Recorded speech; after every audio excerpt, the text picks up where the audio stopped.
चलिए दोस्तों, आज की क्लास को हम शुरू करते हैं। आज हम सीखेंगे unit conversion in busy.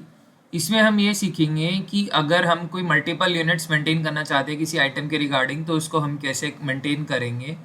For example, जैसे डजन टू पीसीज होता है कि एक डजन में 12 पीसीज होते हैं, तो हम बीजी को वो कैसे समझा पाएंगे कि जब हम 1 डजन या 2 डजन की बात कर रहे हैं तो हम वहाँ पर 12 पीसीज या फिर 24 पीसीज 24 पीसीज के बारे में हम बात कर रहे हैं।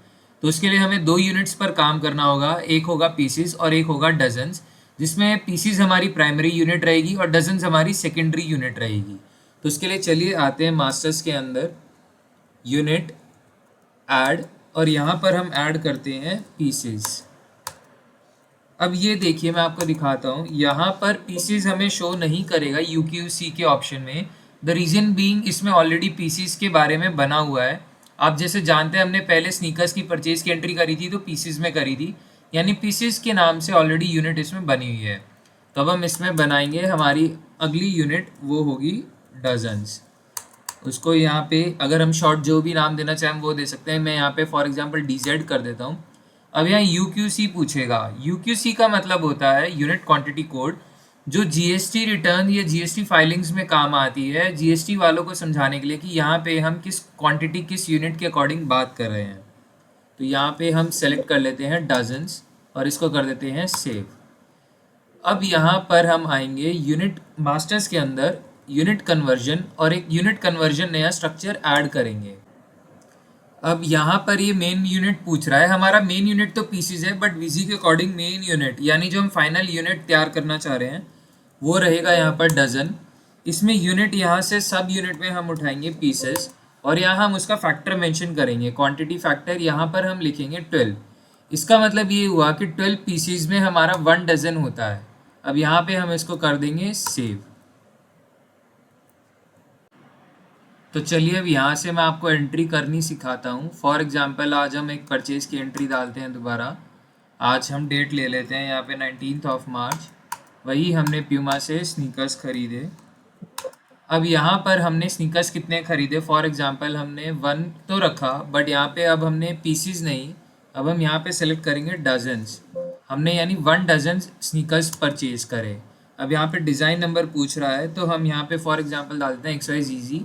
साइज़ क्या परचेज किया हमने, साइज़ किया शू नंबर 9। अब कलर कौन सा था हमारा, यहाँ कलर किया हमने वाइट। इसका हमने रेट डाला 1598। अब आप देख सकते हैं इसने ऑलरेडी क्वांटिटी यहाँ पर 12 यूनिट्स फिल कर दिया, जबकि यहाँ पे हमने सिर्फ 1 डजन्स लिखा था।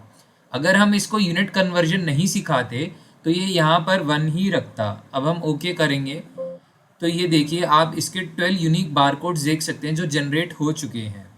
अब यहाँ पे मैं आपको एक चीज़ और दिखाता हूँ।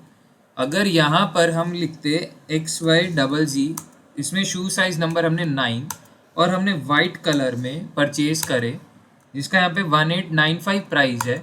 अब हम यहाँ चाहे तो हम क्वांटिटी रीसेट कर सकते हैं कि हमने वाइट कलर में 9 साइज़ के ओनली 6 पीसीज खरीदे, तो हम यहाँ 6 कर देंगे।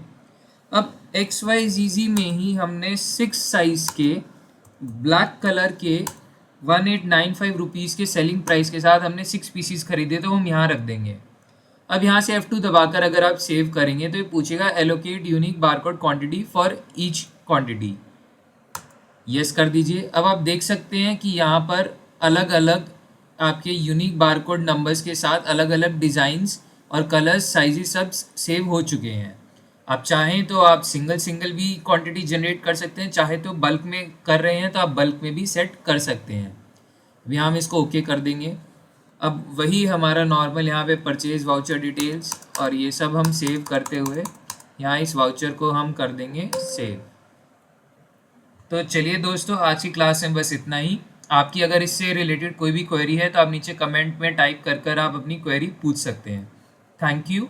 मिलेंगे अब हमारी नेक्स्ट क्लास में।